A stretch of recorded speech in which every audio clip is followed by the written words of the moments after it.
Don't worry, Mark said, sliding the folder forward like a verdict. We'll take it from here, little brother. You're not built right. Laughter clanged against metal shelves like wrenches falling in slow motion. Lucas smirked, and the crew stared anywhere but at me. I walked out with nothing but breath and a whispered promise. Someday I'd stand while they finally learned how kneeling feels. That vow tasted like iron and kept my lungs working. I didn't argue, because begging turns victories sour forever. I closed the door gently, saving my anger for better uses. I kept walking until the parking lot ran out. We'd built that shop from Saturdays, scraped knuckles, and second-hand lifts. I'd drawn the service plan that doubled weekend traffic last summer. Customers brought coffee and stories because trust liked living around grease. Mark hated that attention followed me even when I hid. Lucas said I smiled too easy for serious business. You want a parade, he'd mutter, counting money too loudly. I wanted bolts to break clean and engines to breathe again. The folder held a buyout worth less than a used alternator. Family first, Mark said, while trimming me like fat from payroll. They shook hands, practiced winners savoring reheated glory they hadn't earned. I drove the county loop, windows down, letting Diesel Ghost pass through. The sky over Indiana looked like metal cooling after a forge. Every mile chipped away the humiliation until resolve showed bone. I parked beside the levee and killed the engine slowly. Wind rattled cattails like an audience that didn't pick favorites. You'll crawl back, Lucas had said, smiling like gravity's lawyer. I pictured myself crawling and felt laughter rise like smoke. Then I pictured standing taller, building something without their fingerprints anywhere. I said, walk forward, to the river, which only knows moving. Water answered by ignoring me, which felt strangely like permission. Back at the apartment, I boxed the life they'd miscounted. Manuals, sockets, bent pry bars, and the blue rag bundle. I set aside the framed photo from our first opening, 3 brothers grinning, grease stripes like medals across our faces. Dad had stood behind us that day, quiet and proud. He believed our last name meant warranty across county lines. He passed last winter, still trusting we'd protect each other. I held that photo until my thumbs trembled from memory. Then I slid it behind the fridge where dust keeps secrets. Sometimes love survives best where light doesn't get too loud. Night hit hard, the kind that chews silence into filings. My phone lit with messages choosing sides without saying so. Business is business, one wrote, as if money excuses character. Another said, heard you quit, while pretending ignorance plays clean. I wrote no replies because explanations beg for smaller judgments. Instead, I listed everything I still owned honestly. A truck that starts, a back that lifts, hands that learn. Skills outlast signatures when you refuse to let shame supervise. I fell asleep on boxes, listening to heaters pretending they're brave. Morning smelled like coffee that had forgiven me already. I showered, shaved, and wore the shirt nobody mistook for mourning. At the shop, my key still turned until Mark replaced locks. Through the glass, I saw my tool chest already reassigned. Lucas spotted me and raised 2 fingers in fake peace. No hard feelings, he mouthed, like mercy oranges tossed from carriages.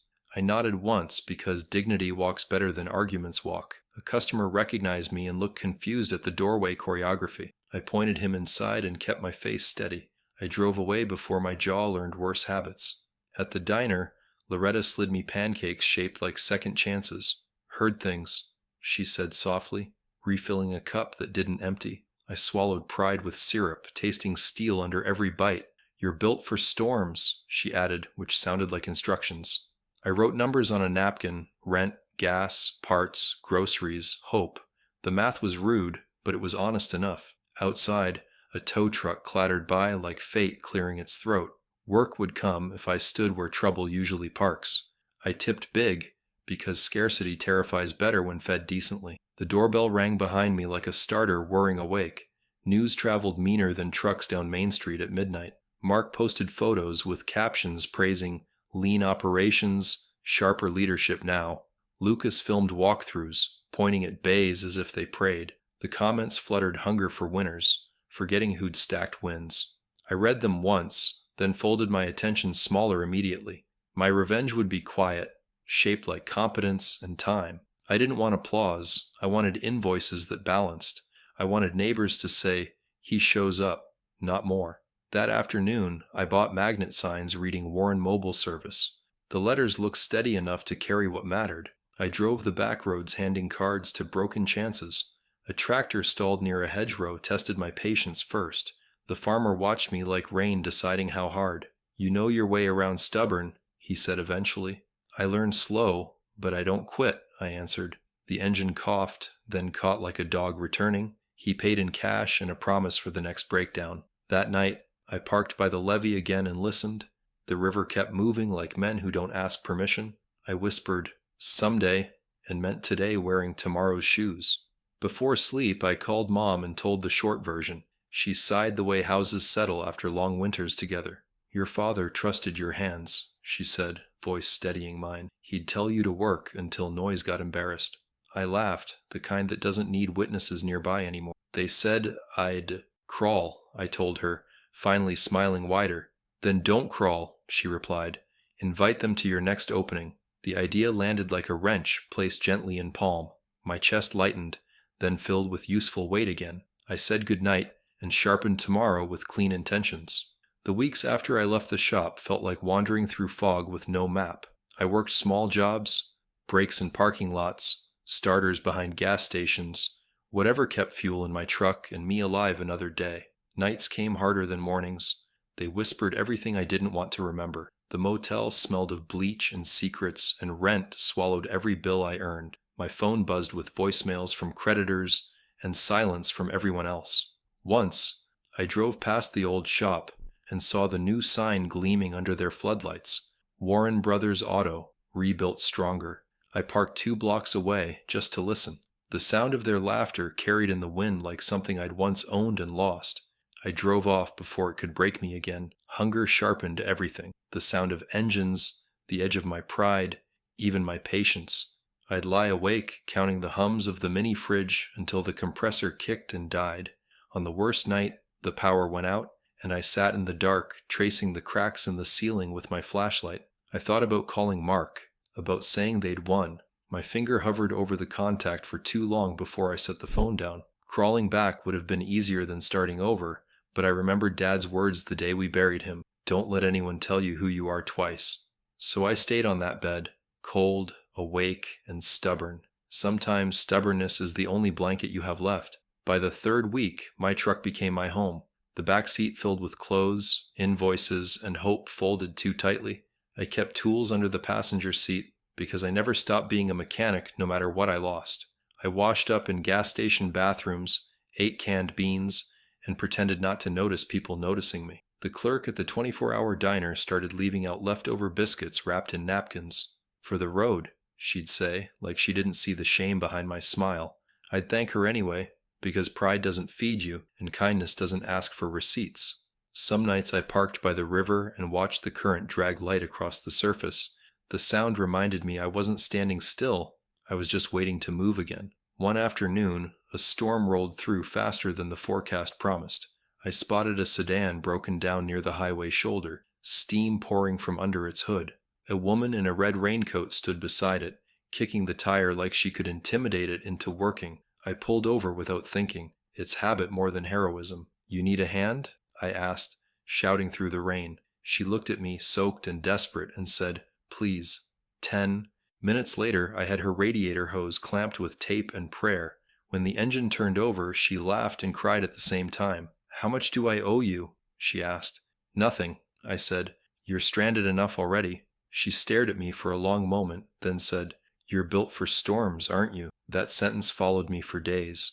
Built for storms. It didn't sound like pity. It sounded like truth spoken by someone who'd weathered her own. I repeated it whenever doubt crept in, like a mantra with grease under its fingernails. Built for storms meant I wasn't broken, just unfinished. I started scanning bulletin boards for odd jobs. Lawnmower repairs, generator tune-ups, anything mechanical. The cash barely covered fuel, but it gave the day shape. People began remembering my name again, not as a failure, but as the guy who could make things run when nothing else would. It wasn't glory, but it was oxygen, and when you've been drowning in your own silence, oxygen is enough. The motel finally locked me out the morning after I missed rent. I sat on the curb with a duffel bag, wondering if this was how low the road went. A kid walked by carrying a skateboard, glanced at my tools and said, My dad says you fixed his truck last week. I nodded, too tired to speak. He said you didn't charge enough, the kid added. Said you were the real deal. That hit harder than it should have. Maybe I didn't need an address yet. Maybe all I needed was proof I still mattered somewhere. I loaded my gear into the truck, wiped the windshield with my sleeve, and whispered, "1 more mile." The engine coughed, then caught.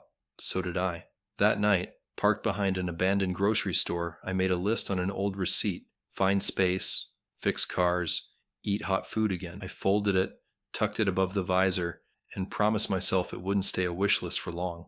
Tomorrow I'd visit every empty lot on the south side looking for something I could afford.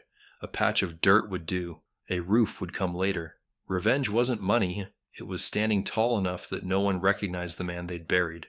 As I drifted to sleep, the rain started again, steady and familiar. I didn't flinch this time. The storm outside finally matched the one I'd already survived. Morning broke gray and honest, the kind of light that makes everything look temporary. I drove the south side of town, past warehouses and shuttered shops, until I spotted an old storage lot with a "for rent" sign fading in the wind. The gravel was uneven, the roof half rust, but the space was wide and cheap.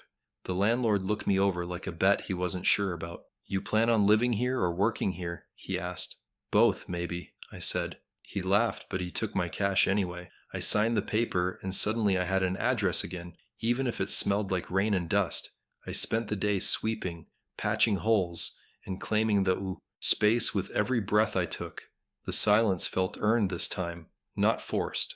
I painted Warren's Mobile Mechanics on the front door with a brush too small for the job. The letters leaned left, uneven, but honest like me. I set up a folding table, a toolbox, and a cot in the corner. By nightfall I had a shop, and a barely legal, completely mine. That first evening I fixed a neighbor's lawnmower in exchange for a sack of groceries. "You're starting over, huh?" the man asked.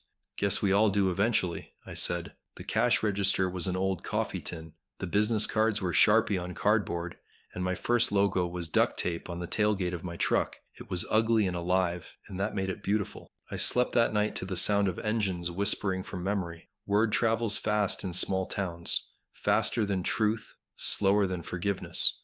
Within a week, people started dropping by. "Heard you're doing cheap fixes," they'd say, eyes full of curiosity and caution. I'd nod and get to work. Some days I made $50, some days 5, but each repair stitched another piece of my dignity back together. I kept receipts, tracked every penny, and taped the growing stack to the wall above my cot. Every slip of paper was proof I hadn't vanished. When locals laughed, saying, "You'll be back with your brothers soon," I'd just smile and say, "Not this time." They thought I was joking. I wasn't. One afternoon, a teenager hovered by the entrance, watching me replace a timing belt. "You hiring?" he asked. He couldn't have been more than 16. Skinny, eyes sharp with hunger, I recognized. "You any good with tools?" I asked. "I learn fast," he said. "Name's Dylan." I handed him a wrench, and he stayed until sunset. He didn't talk much, but he worked like someone trying to outrun ghosts. That night, I paid him $20 and half a sandwich. "That's too much," he said. "Not enough," I told him. From that day, Dylan showed up every morning, ready before I was. He didn't know it yet, but he'd become the first person who reminded me of why I started fixing things in the first place. By the end of the month, we'd repaired 27 cars, 1 boat motor, and a tractor engine that everyone swore was beyond saving. Each job taught us something new about endurance, about how broken doesn't mean done. I hung an old clock above the workbench. It didn't tick, but it looked like hope frozen mid-second. Customers started bringing coffee and donuts, telling friends about the guy in the storage lot who still believes in handshakes. I started believing in mornings again. Sometimes, late at night, I'd look at the glow of the town lights and think about my brothers. Somewhere in that glow, they were probably toasting to my failure. Let them. Every screw I tightened was an answer they'd never hear but would feel eventually. Winter came early that year, with cold sharp enough to make metal sting bare hands. We worked through it anyway, Dylan wearing gloves 2 sizes too big. "Why don't you get a heater?" he asked one morning. "Because heat makes men lazy," I said. He laughed, the kind of laugh that keeps frost away for a second. A few weeks later, he brought me a small space heater, dented but working. "My mom says nobody deserves to freeze while fixing everyone else's problems," he said. I plugged it in, and for the first time since the motel, warmth filled the room without guilt attached. I didn't say thank you out loud, but he knew. Some kindnesses are too honest for words. The landlord stopped by one afternoon, eyebrows raised at the crowd of cars waiting outside. "You turning this place into a real business?" he asked. "Trying," I said. "Looks like it's working," he muttered, kicking at the gravel. He didn't raise my rent, though he easily could have. People were noticing now. Not just customers, but competitors. A few shop owners started undercutting my prices, spreading rumors that I used scrap parts. I didn't bite. Reputation isn't defended by words, it's proven by time. I just kept showing up, fixing what others couldn't, and letting the truth do the advertising. One night, as we locked up, Dylan asked, "You ever miss them?" I didn't need to ask who. "No," I said. "I just miss who I thought they were." He nodded, quiet, like that made perfect sense. "You ever think about going back?" he asked. I looked around at the walls I'd patched, the tools I'd bought one by one, the small heater humming softly. "I already did," I said, "just not in their direction." He smiled, maybe understanding a little. I turned off the lights, feeling the kind of exhaustion that builds men instead of breaking them. That weekend, I sent out a notice on social media. Nothing fancy, just a post that said, "Now open full time. Honest work. Fair prices." The next morning, 3 cars were waiting before sunrise. As I wiped my hands and looked at that line of headlights, something inside me shifted. This wasn't revenge anymore. It was recovery. The town might have forgotten how I left, but they'd remember how I came back. And someday soon, my brothers would too.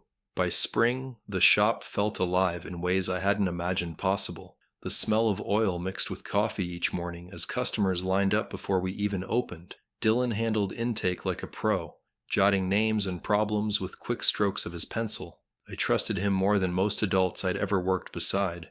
We'd outgrown the tiny storage unit, and I was already eyeing the empty warehouse 2 lots down. The landlord chuckled when I asked about it. "You're the kid they kicked out, right?" he said. "Not a kid anymore," I replied. He grinned and handed me the lease.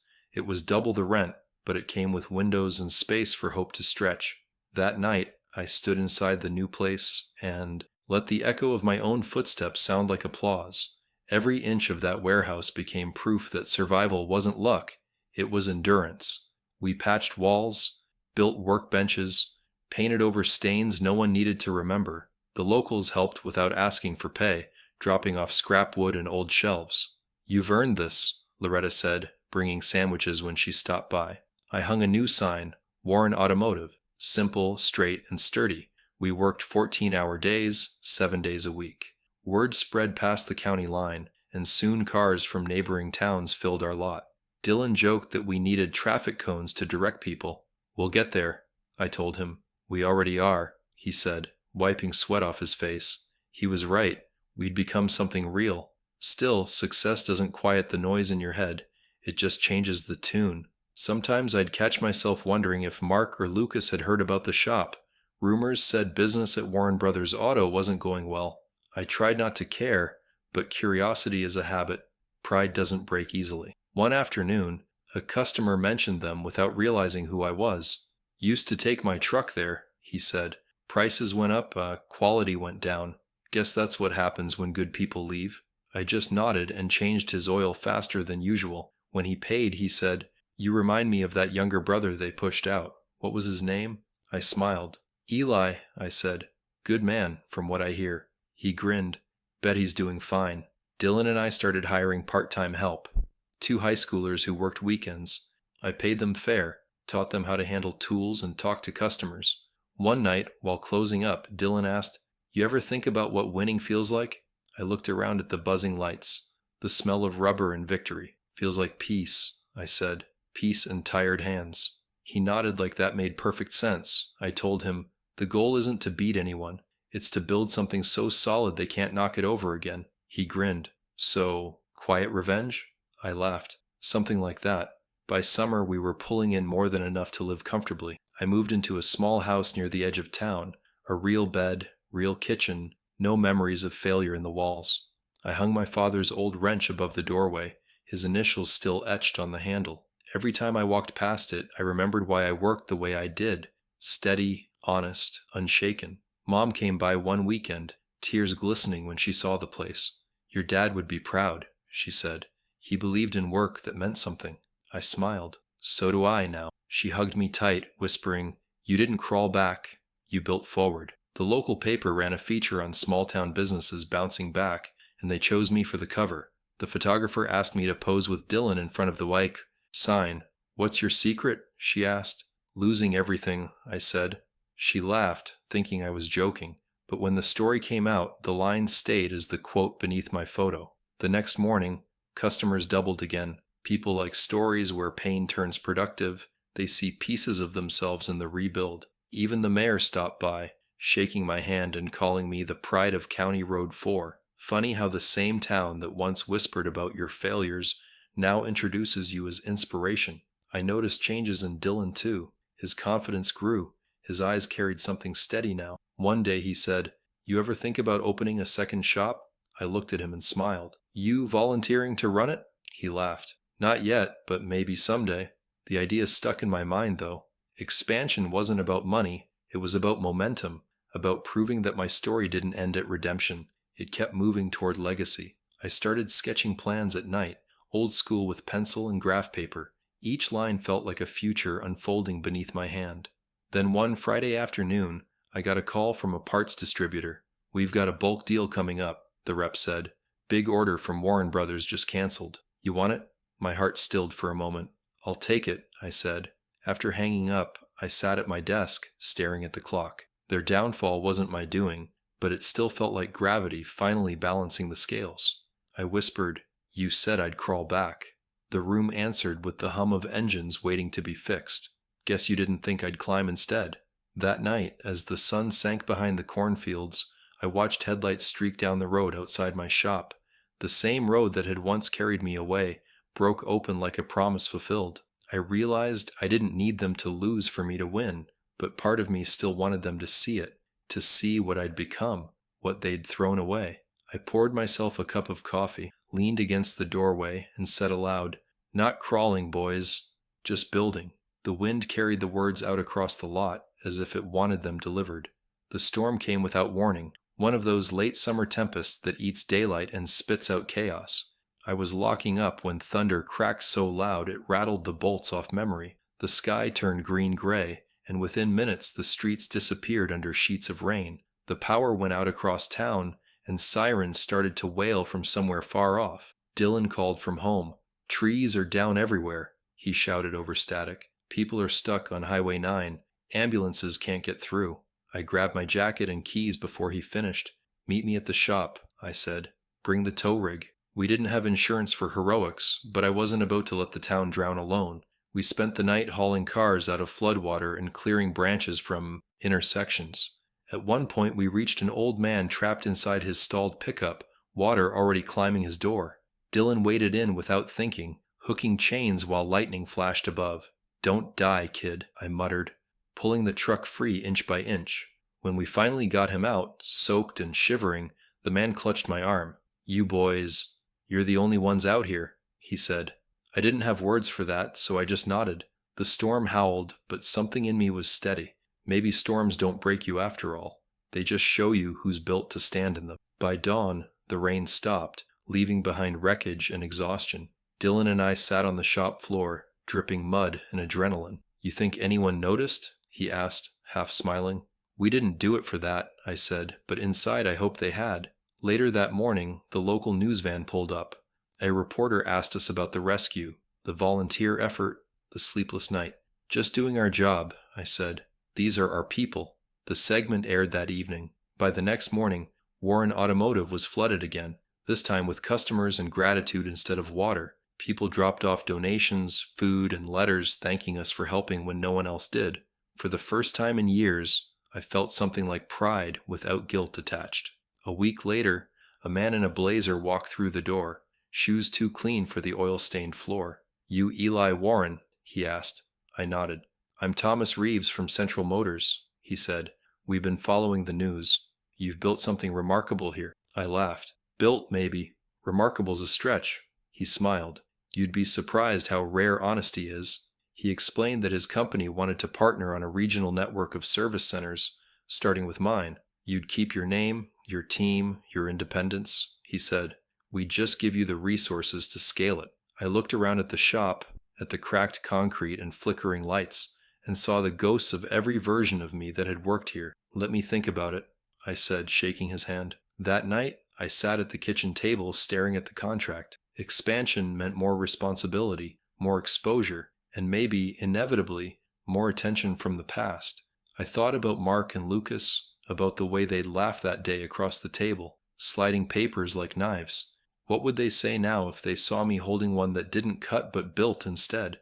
Dylan came by to drop off paperwork and found me deep in thought. "You gonna do it?" he asked.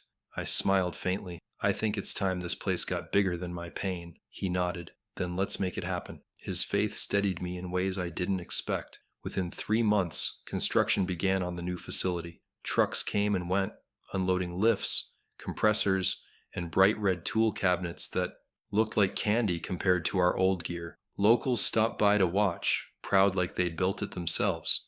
Loretta brought us sandwiches every day, saying, "Feels like the whole town's rising with you." Even Mom visited, running her hand along the new glass door. "It's beautiful," she said softly. "You built this from nothing." I looked at her and shook my head. "Not nothing, just heartbreak with good aim." We both laughed, and for a second I saw Dad's smile in hers. One morning, while meeting with suppliers, I noticed a familiar name on an invoice, Warren Brothers Auto. My chest tightened. I called the supplier out of curiosity. "You still deliver to them?" I asked. He hesitated. "Not anymore," he said. "They're behind on payments. Place is half empty." I thanked him, hung up, and sat quietly. I didn't feel triumph, just the stillness that follows when a storm finally moves on. The brothers who once owned my silence were now answering to theirs. Life doesn't send lightning twice. It just waits until you're tall enough to see it from above. When Warren Automotive Center officially opened, the parking lot was packed. The mayor cut a ribbon, the newspaper ran headlines, and people cheered my name. I wore a clean shirt and shook every hand, pretending not to notice how surreal it felt. Dylan gave a short speech about second chances and learning from scars. I just stood there, soaking in the sound of laughter that didn't sting anymore. But amid the crowd, a flash of movement caught my eye. 2 figures near the back, standing still while everyone else clapped. Mark and Lucas. I blinked once, and they were gone. I wasn't sure if they'd actually come, or if my mind just needed them to. Either way, the message was the same. They knew. Later that night, after the lights dimmed and the lot emptied, I sat alone in my office. On the desk was an envelope with no return address, postmarked 2 days earlier. Inside, a single card read, "Congratulations, little brother. Looks like you made it." No signature, no apology, just acknowledgement. Simple, heavy, enough. I set it down beside the new keys to my dream and smiled. "Took you long enough," I whispered. Outside, the sign glowed against the dark. Warren Automotive Center, built on hard lessons, held up by quiet hands. The reunion came wrapped in autumn light, soft but cold, the kind that makes you remember every season you survived. The shop was steady now. Employees clocked in early, customers came from counties away, and Dylan managed the floor with confidence that made me proud. I hadn't thought about my brothers in months until one morning when I found a white envelope slipped under the office door. No stamp, no return name, just my own written in a hand I'd learned to forget. I opened it slowly, already knowing what it said before I read it. "We'd like to talk. Dinner at Mom's this Sunday. Please come." It was signed Mark and Lucas.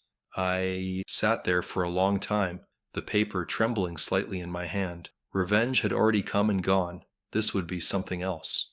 I drove to Mom's house that Sunday, though every mile felt like walking backward through years I'd outgrown. The driveway was full. Lucas's truck, Mark's car, the same flag fluttering from Dad's old pole. Mom greeted me at the door, eyes bright but cautious. "They've been waiting," she said, voice soft as apology. Inside, the air smelled like roast and unease. Mark stood first, older than I remembered, hair thinner, eyes duller. Lucas stayed seated, looking at his plate like it could save him. "Eli," Mark said, offering a hand that lingered in the air too long. I shook it anyway. "You look good," he said. "Better than last time," I answered. The silence that followed said everything words couldn't fix. Dinner was awkward at first. Small talk about weather, the town, the shop. Mom filled plates like she was trying to feed peace into existence. Lucas finally cleared his throat. "We saw the news," he said. You really did it. I shrugged. Did what? Built something from nothing, he said quietly. Guess you didn't need us after all. I met his eyes. No, I said, but I wanted to. Mark set his fork down, shoulders heavy. We were wrong, he said. We thought pushing you out would save the business. We just didn't want to watch you outgrow us. I leaned back, letting that confession hang in the air. For years, I had imagined them saying those words. Now that they had, they didn't taste sweet, just sad. After dinner, we moved to the porch, the same one Dad used to sit on during summer nights. The air was cool, the crickets loud, the porch light flickering like old memories. Mark lit a cigarette, something he'd quit years ago. You could have buried us, he said. After what we did, I wouldn't have blamed you. I looked out at the dark yard. I didn't need to, I said. You dug that hole yourself. He nodded slowly. We did. But it's strange, you know. Watching you win, I felt proud and ashamed at the same time. Lucas finally spoke. We thought you'd crawl back. I turned to him, steady. You were half right. I came back. Just not the way you expected. He looked down, hands twisting like he was trying to squeeze out regret. They started asking questions then, not about money or business, but about life. You happy? Mark asked. I took a breath. Peaceful, I said. That's better than happy. He nodded. You earned that. For the first time, I saw my brothers not as enemies, but as men carrying their own wreckage. Lucas stared out toward the barn, where our old bicycles used to lean. Dad would have hated what we became, he said softly. He'd have fixed it, I replied. He always could fix what was broken. Except us, Mark added. Not then, I said. Maybe now. The three of us sat there, the night stretching between forgiveness and distance. When I finally stood to leave, Mom hugged me tighter than she had in years. You boys talking again gives me hope, she whispered. Don't let pride steal it. I promised her I wouldn't, though pride is a stubborn tenet. Mark walked me to the truck, kicking at the gravel. You ever think about working together again? He asked carefully. I smiled, but it didn't reach my eyes. Partnerships need trust, I said, and trust doesn't rebuild in one dinner. He nodded, defeated but understanding. Then maybe someday. Maybe, I said, though we both knew someday rarely shows up when called. As I drove off, headlights cutting through the dark, I caught a glimpse of them in the rearview mirror, two silhouettes on the porch, standing close for the first time in years. The road stretched ahead, clean and familiar, and I felt something lift off my shoulders. Not forgiveness exactly, but release. When I got home, Dylan was still at the shop finishing up paperwork. You good? He asked when I walked in. I nodded slowly. Yeah, I said. I think I finally am, he grinned. About time. Later that night, I found myself sitting in the quiet of my office, lights dim, a cup of coffee cooling beside me. I thought about how strange it was that success had brought me back full circle, not to the people I'd lost, but to the version of myself I'd buried. I realized revenge had ended long ago. What remained now was peace disguised as distance, and maybe that was enough. The following week, Mark showed up at my shop unannounced. He looked out of place, pressed shirt, nervous hands, eyes that had forgotten what confidence felt like. Dylan glanced at me from across the bay, silently asking if he should step out. I nodded once, and he disappeared into the back. Mark wandered between workbenches, touching tools like they were relics from a world he no longer belonged to. You've done well for yourself, he said finally, his voice low and frayed, better than any of us thought possible. I kept wiping grease from my hands, pretending not to hear the tremor in his tone. Didn't need your permission to, I replied. He winced but didn't leave. I know, he said. That's why I'm here. We stood there in the smell of oil and metal, the air heavy with the things we hadn't said in years. Lucas wanted to come, Mark said, but he's not ready. Guess I barely am either. I turned, meeting his eyes. Then say what you came to say. He exhaled, slow and shaky. We lost everything, Eli. The business, the trucks, even the house. The bank took it all. His voice cracked on the word all. I leaned against the counter, watching him sink into the same silence I once lived in. Now you know how it feels, I said quietly. No, he said, shaking his head. Not like you. You built from it. We just broke. There was no pride in his confession, just exhaustion. He looked around at the shop again, at the employees laughing in the distance, at Dylan moving like he'd always belonged there. I see what you built, he said. It's more than just a shop. You built something good. I nodded. That's what happens when you stop trying to win and start trying to matter. He nodded slowly, hands stuffed in his pockets. I told everyone I didn't care when you left, he said. But I did. I thought Dad's pride belonged to me, not you. When customers asked about you, I lied and said you quit, but I knew we pushed you out because we couldn't stand watching you become what we pretended to be. His voice broke. And I'm sorry. For everything. I let the apology sit there for a while. Not because I needed it, but because he needed to hear the silence that followed. You're not saying anything, he said after a long pause. That's the point, I said softly. Sometimes silence is the only language that tells the truth. He nodded, swallowing hard. Guess I deserve that. You deserve a chance to start again, I said.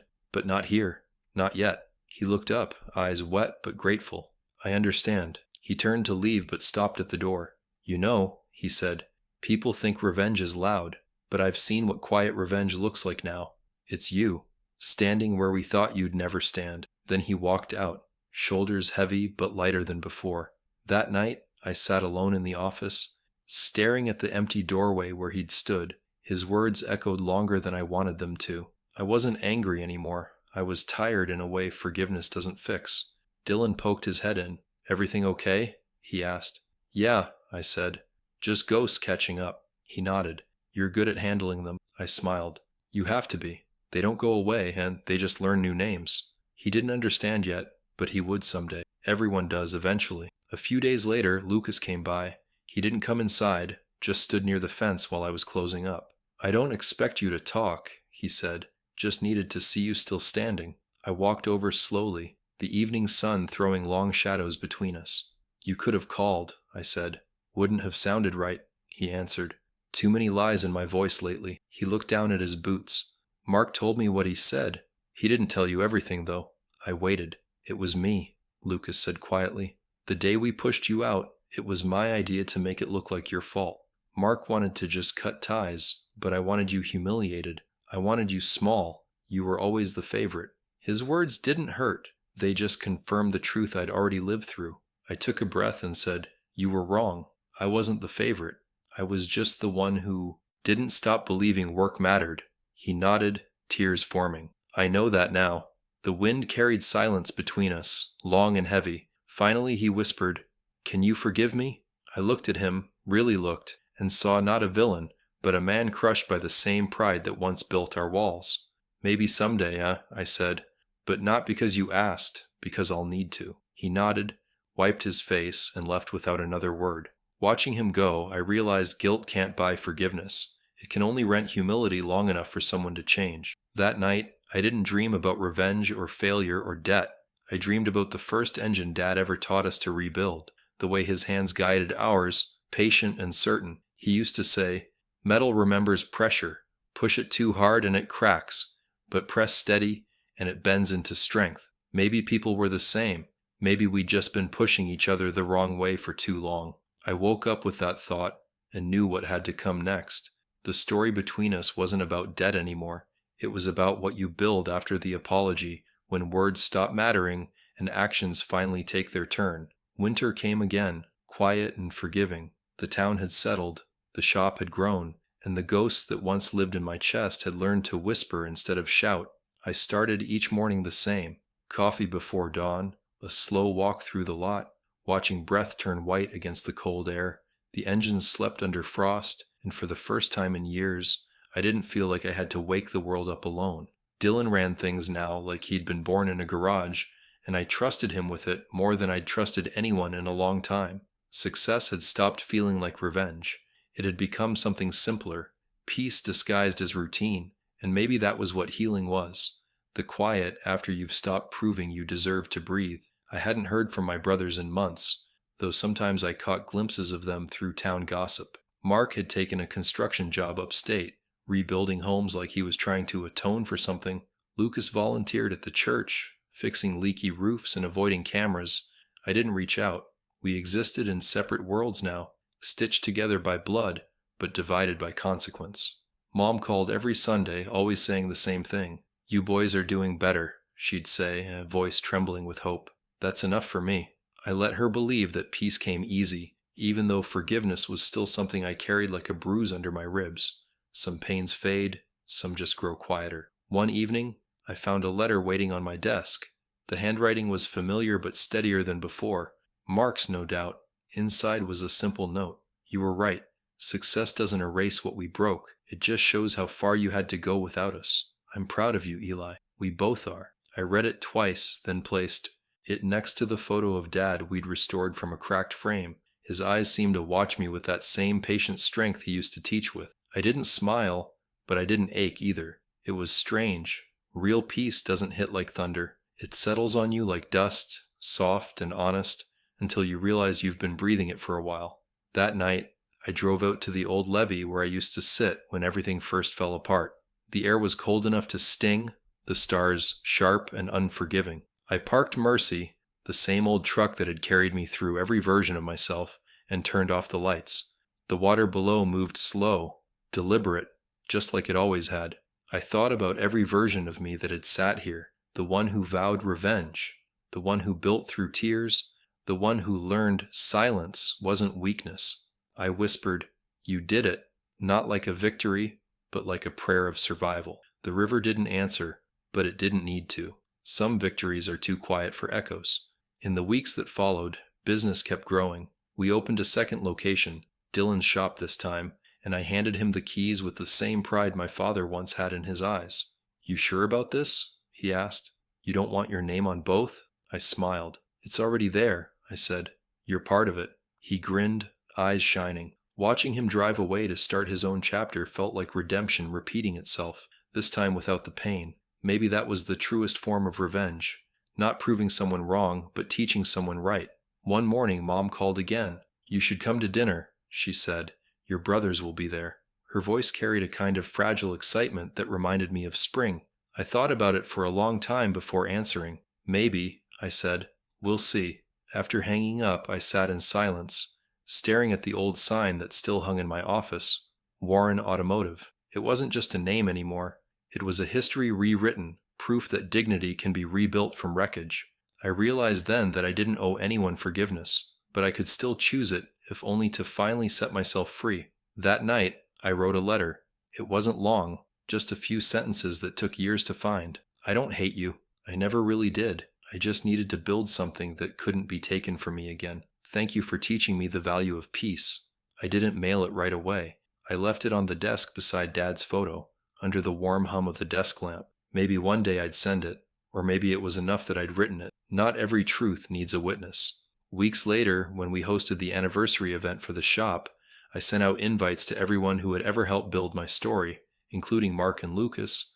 I didn't know if they'd show. I didn't care. The hall filled with laughter, customers, friends, the kind of joy that never asks permission. Near the end of the night, I glanced toward the doorway and saw them standing there, hesitant, proud, unsure. I didn't walk over. I just raised my glass, a silent toast across the distance. They nodded back, eyes soft, and that was enough. Some roads don't need to be walked again. It's enough to see they lead home. When the night was over, I stood outside beneath the stars, the air heavy with memories and possibility. I thought of everything, the betrayal, the years of struggle, the silence that built my strength. They'd said I'd crawl back someday. Instead, I built something so strong that even they came walking toward it. Not to take it, but to understand it. I smiled, watching the lights fade as the night deepened. If this story found you when you needed it, share it with someone who's still fighting to rebuild what was broken. And tell me, if those who betrayed you stood at your door again, would you let them in, or just send them an invite to see how far you've come?